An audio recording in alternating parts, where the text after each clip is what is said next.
Stop calling depth a luxury. For the Chargers, it is a requirement, and anyone who cannot see that is ignoring the price of competing in the AFC. Bolt fam, get ready. Los Angeles has an overlooked veteran demanding respect, a low-cost option making sense, a rookie shoved into the center of the plan, and a change inside the receiver room. Every piece points to one demand. This roster must respond before the season sends the bill. If you demand action, subscribe now. Some decisions cannot wait until September. Start with a player who does not need a marketing campaign to make an offense uncomfortable. Donte Jackson is entering his second season with the Chargers attacking the football, raising the level of competition, and forcing everybody around him to match his standard. While louder names pull in the spotlight, Jackson works like every pass thrown his way is a personal challenge. I respect that. A dangerous defense gets stronger when the opponent hunts for the supposedly vulnerable side and runs straight into another problem.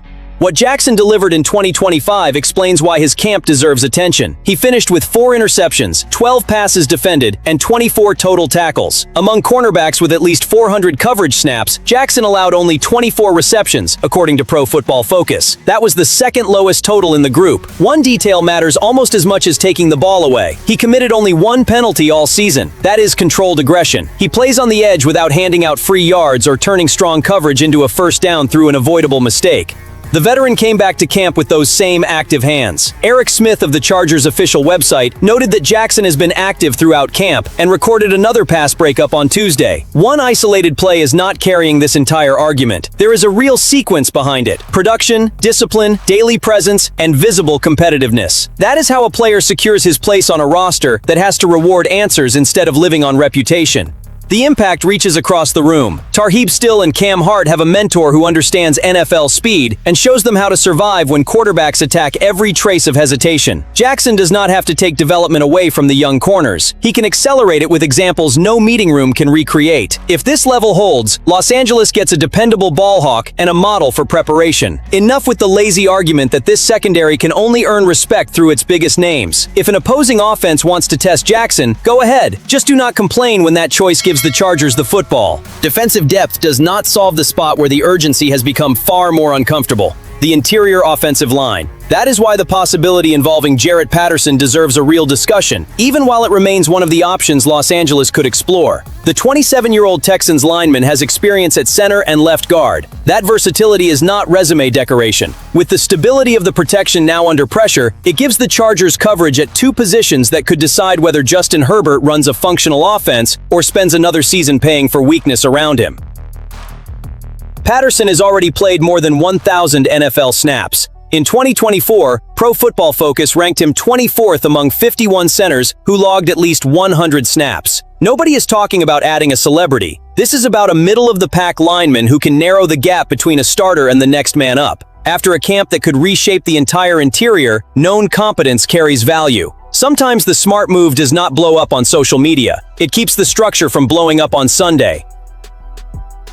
Houston also has an equation that could crack the door open. Evan Brown, Jake Andrews, Jarrett Kingston, and Febechi Nwaiwu are among the Texans' interior options. If the staff believes it has enough bodies, Patterson could become draft capital instead of getting squeezed out of the rotation. That depth does not force a trade, but it creates the kind of situation an alert general manager should monitor through the last call. One proposed price has been a 2028 6th-round pick. At that projected cost, I want Joe Hortiz evaluating everything: health, protection calls, scheme fit, room for growth, and this roster's real urgency. Do not confuse aggression with throwing draft picks out the window. Aggression means recognizing when a limited risk protects an enormous asset. Herbert is that asset. A distant 6th-round selection for a lineman who can cover both guard and center could be a rational gamble if the internal evaluation shows instability. Patterson would not arrive with a job handed to him. He would arrive to compete and help keep one absence from weakening 2 positions at once. My demand is direct. If the price stays low and the fit checks out, move. If Houston asks for too much, find another answer. What Los Angeles cannot do is treat protection like a problem that fixes itself. The AFC punishes weak offensive lines, and no scheme stays sophisticated when the quarterback has to escape before he completes the read. Then the entire discussion stopped being theoretical. Tyler Biadasz was carted off after suffering an apparent knee injury during Tuesday's joint practice with the 49ers, and NFL Network's Mike Garafolo indicated that the issue appears likely to be long-term. All at once, every conversation about depth, versatility, and patience got crushed by an urgent question: Who commands the offensive line now? The clearest answer is Jake Slaughter. Los Angeles selected him in the second round of the 2026 NFL Draft after trading down and adding more draft capital, and the decision immediately divided people. His talent at center was well established. His technique and strength suggested he could make the move to left guard in Mike McDaniel's system. But Slaughter never played a college snap there, and plenty of people questioned whether an immediate position change justified such a major investment after a free agency period that did not deliver the splash part of the fan base wanted.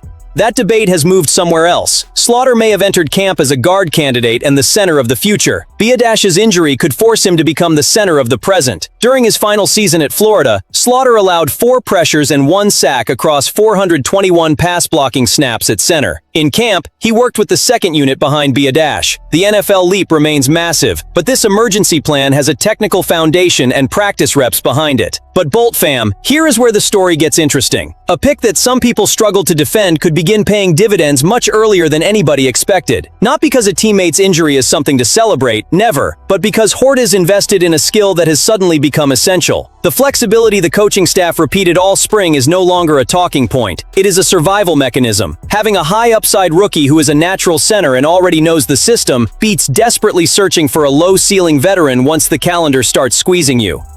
I am not going to soften the responsibility. Slaughter will have to identify fronts, adjust protections, control the snap, and build chemistry with Herbert at brutal speed. A mistake at center does not stay hidden. It lands directly in the quarterback's lap. Biadasz is under contract through 2028, with a relatively painless exit available after next season. That once gave Los Angeles time to develop his successor. Now the succession could begin on the first snap of week 1.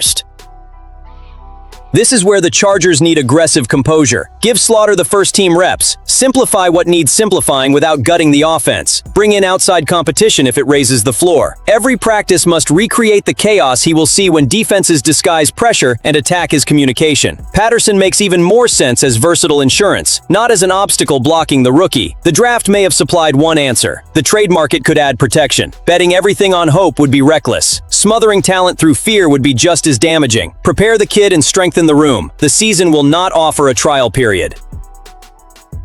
After that earthquake at center, a receiver room move can look small. It serves a different purpose. The Chargers announced the signing of Liam Clifford on Wednesday and waived Luke Grimm with an injury designation to open the roster spot. This is life on the edge of a roster, where every rep can separate staying from leaving. Clifford entered the NFL this offseason as an undrafted free agent and spent part of camp with the Colts. Across 4 seasons at Penn State, he appeared in 52 games, made 15 starts, and caught 42 passes for 530 yards and 1 touchdown. Those numbers do not introduce a new leading man for Herbert. His value is tied to the utility that could keep him in the competition. During his final college season, Clifford scored on special teams by returning a blocked punt 6 yards against UCLA. For a player arriving this late in camp, special teams may be the most realistic doorway. Clifford has to learn fast, handle his assignments, and make every offensive rep matter. His brother Sean Clifford was a 5th-round selection by the Packers in 2023 and now plays for the Bengals. But family ties do not win roster spots. Liam has to create his own reason to stay by offering more than an occasional route. Grimm's situation brings the human side of this roster math into view. Being waived with an injury designation reminds us that opportunities do not disappear only because of performance. A player's body can redirect his future at the calendar's cruelest point. There is no reason to attack Grimm. There is every reason to demand that the organization keep searching. One player leaves, another enters, and the evaluation rolls forward. I want the community in this differently. Drop your priority list for the Chargers' next decisions in the comments. Is protecting the interior offensive line first? Is pushing the secondary depth through the entire camp second? Is creating room for special teams contributors third? I do not want a 0 to 10 grade or a lazy choice between 2 extremes. Give me your actual order and explain why your number 1 belongs at the top. That discussion separates instant reaction from real roster building. My list starts with protection, no hesitation. Clifford deserves the chance to show what he can do, and Jackson deserves recognition that has taken too long to arrive. But the Biadasz injury changed the weight of every decision around this team. The preparation clock has accelerated, and every delay now transfers risk directly to Herbert. If Slaughter responds, the Chargers will have turned a polarizing pick into competitive survival. If the rookie struggles, having a versatile veteran nearby could keep the entire offense from losing its stability. Signing a receiver and potentially pursuing a lineman tell the same story on different scales. August is when you find the weakness before an opponent attacks it. Clifford does not have to become a star to justify the signing. He needs to provide a function. Jackson does not have to shout to become feared. He has to keep finding the football. Slaughter does not need to prove his entire career in 1 week. He needs to own the next snap. Hortiz does not need a flashy move. He needs to make sure this roster can absorb the impact it just took without waiting for another emergency to expose the next hole. That is the standard. Utility, response, and urgency. Potential has already taken up too much space in Chargers history.